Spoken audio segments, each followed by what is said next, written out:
नमस्कार दोस्तों, मैं डॉक्टर शरण शर्मा। आज मैं आपको फ्री रेडिकल्स कैसे हमारी बॉडी को नुकसान करते हैं और उन फ्री रेडिकल्स के थ्रू कौन कौन से रोग हमें परेशान कर रहे हैं और आज इन फ्री रेडिकल्स का ज्ञान हमें होना क्यों आवश्यक है। क्या फ्री रेडिकल्स धातु क्षय का कारण है, इस पर भी हम चर्चा करेंगे। कैसे इन फ्री रेडिकल्स को हम ट्रीट कर सकते हैं और कैंसर जैसी डिजीज से प्रिवेंशन पा सकते हैं। डीजनरेटिव डिसऑर्डर जितने भी हमारे यहाँ पर होते हैं, चाहे वो कार्डियोवास्कुलर डिजीज के डीजनरेटिव डिसऑर्डर हो, चाहे वो कैंसर डिजीज हो, चाहे वो रिमोटॉइड आर्थराइटिस हो या ऑटो इम्यून डिजीजेस हो, इन सब का ट्रीटमेंट हम कैसे कर सकते हैं और क्या इसके पीछे संभावनाएं छुपी हैं। वीडियो में शुरू से लेकर लास्ट तक बने रहें, एक एक पॉइंट महत्वपूर्ण होने वाला है। देखिए दोस्तों, हमारे शरीर में, हमारी कोशिकाओं में मेटाबॉलिज्म का संचार होता है। चयापचय प्रक्रिया जिसमें कैटाबॉलिक और एनाबॉलिक रिएक्शंस चलती हैं। कैटाबॉलिक रिएक्शंस होती हैं तोड़ने की प्रोसेस और एनाबॉलिक रिएक्शन होती हैं जोड़कर कुछ बनाने की प्रोसेस। जब हमारे बॉडी में हमारी सेल्स के द्वारा कैटाबॉलिक प्रोसेस होती हैं तो उस समय हमारी कोशिकाओं में कुछ फ्री रेडिकल्स पैदा होते हैं। वो फ्री रेडिकल्स या तो आयंस हो सकते हैं या एटम हो सकते हैं, ये कुछ भी हो सकते हैं। इन फ्री रेडिकल्स के ऊपर एक इलेक्ट्रॉन की कमी होती है और वो इलेक्ट्रॉन की कमी को पूरा करने के लिए वो कोशिकाओं के पास जाते हैं और वहां जाकर के उन कोशिकाओं से वाइंड अप करके एक ऑक्सीडेटिव स्ट्रेस का माहौल पैदा करते हैं, जिसकी वजह से सेल की डेथ होती है, कोशिकाएं मर जाती हैं, जिसकी वजह से वहां के आसपास के टिश्यू में इन्फ्लामेशन की कंडीशन पैदा होती है।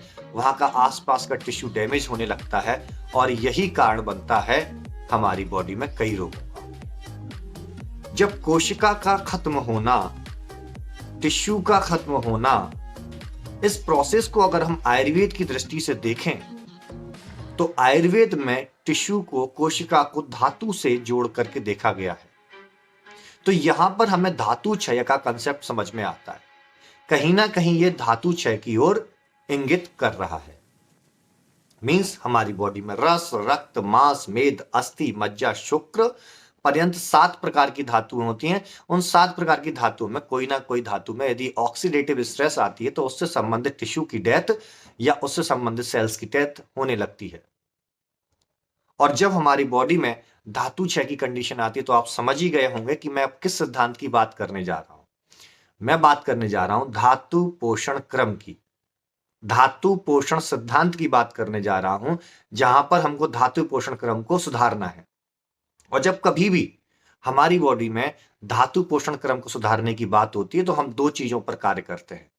नंबर 1 अग्नि पर, हमारे डाइजेस्टिव सिस्टम पर, हमारी सेल्स के अंदर के डाइजेस्टिव सिस्टम पर, हमारे इंटेस्टाइन के डाइजेस्टिव सिस्टम पर हम चर्चा करते हैं।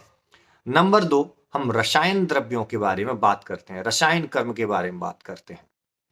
जब हम रसायन कर्म के बारे में बात करते हैं तो सबसे पहले हमारे सामने आंवला का नाम आता है। आमल की जिसको सभी जानते होंगे, एम्लिका ऑफ्सिनेलिस के नाम से इसको बॉटेनिकल नेम है। बहुत कारगर एंटीऑक्सीडेंट है, बहुत अच्छा एंटीऑक्सीडेंट है।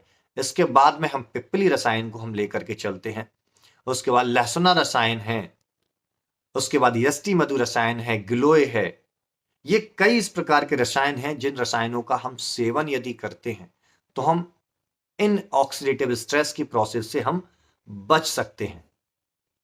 ये ऑक्सीडेटिव स्ट्रेस की प्रोसेस हमारी बॉडी में रिमोटॉइड आर्थराइटिस को कन्वर्ट कर सकती है, जिसकी वजह से हमारे जॉइंट्स में पेन और इन्फ्लामेशन होता है।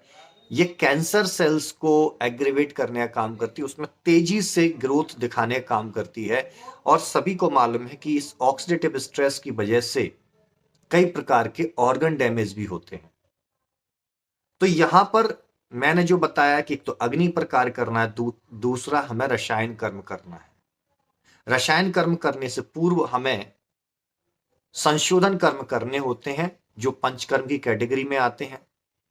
यदि आपके पास कोई भी आयुर्वेदिक डॉक्टर है, उससे आप संपर्क करते हैं तो डेफिनेटली वो आपकी स्थिति के अनुसार रसायन का चयन करके आपको दे सकता है आपकी अग्नि को किन चीजों के माध्यम से तीव्र कर सकते हैं, डाइजेशन को कर सकते हैं, जिसके लिए मैं एक बता देता हूं। सौंठ, काली मिर्च और पिपलीन, तीन का पाउडर यदि आप बना करके लगभग 1 ग्राम के आसपास सुबह, 1 ग्राम के आसपास शाम को यदि आप खाते हैं तो आपका इंटरनल फायर बहुत अच्छी हो जाती है, डाइजेस्टिव सिस्टम बहुत अच्छा होने लगता है। यदि आपको पर्टिकुलर कोई डिसीज सता रही, चाहे वो कार्डियोवास्कुलर डिसीज जिसमें इस्चेमिक कंडीशंस आती हैं, एथेरोस्क्लेरोसिस आती है, कॉर्नरी आर्टरी का ब्लॉकेज आता है, आपकी रूमेटॉइड आर्थराइटिस है, आपकी ऑस्टियो आर्थराइटिस है, या किसी भी प्रकार की आर्थराइटिस है, या आप ऑटोइम्यून डिजीज से परेशान हैं, चाहे सोरियासिस हो, चाहे एक्जिमा हो, चाहे आप सेक्सुअल डिजीज से भी परेशान है, वहां पे ऑक्सीडेटिव स्ट्रेस के कारण स्पर्म का काउंट कम होने लगता है, लो स्पर्म काउंट आने लगता है। तो यदि उससे भी आप ग्रसित हैं तो किसी भी नजदीकी आयुर्वेद डॉक्टर के पास जाकर के आप उसको अपना नैदानिक परीक्षण करा करके आप डेफिनेटली एक अच्छा ट्रीटमेंट पा सकते हैं। तो इस वीडियो में यहीं तक सारा ज्ञान मैंने आपको एक संक्षिप्त रूप में दे दिया। अगले वीडियो में फिर मिलेंगे एक नए टॉपिक के साथ। धन्यवाद।